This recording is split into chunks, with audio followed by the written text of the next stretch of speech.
अंबरनाथ नगर परिषदेमध्ये शिंदेच्या शिवसेनेला बाजूला ठेवत भाजप आणि काँग्रेसनं युती केली आहे।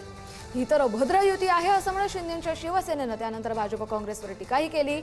25 वर्ष भ्रष्टाचार केलेल्या शिंदेंना सोबत घेतलं असतं तर ती अभद्र युती झाली असती असं म्हणत भाजपनं शिंदेच्या शिवसेनेला प्रत्युत्तर दिलंय।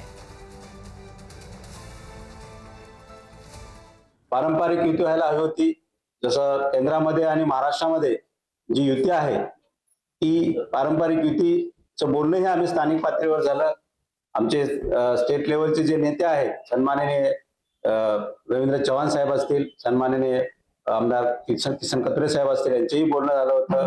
खासदार साहेबांशी या ठिकाणी त्यांचं बोलणं झालं, परंतु स्थानिक नेते स्वार्थापोटी सत्तेसाठी काँग्रेस बरोबर जे अभद्र युती त्यांनी त्या ठिकाणी केली आणि त्या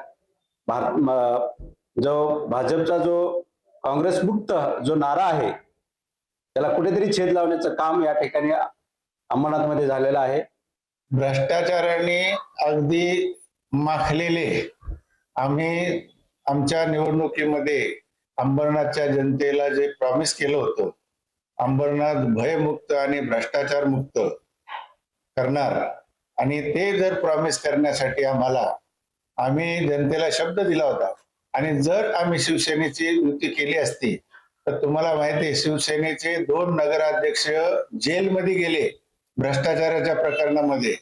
आणखी किती जण जातील हे सांगता येत नाही। तर जनतेचा आदर ठेवून आम्ही आघाडी केलेली आहे।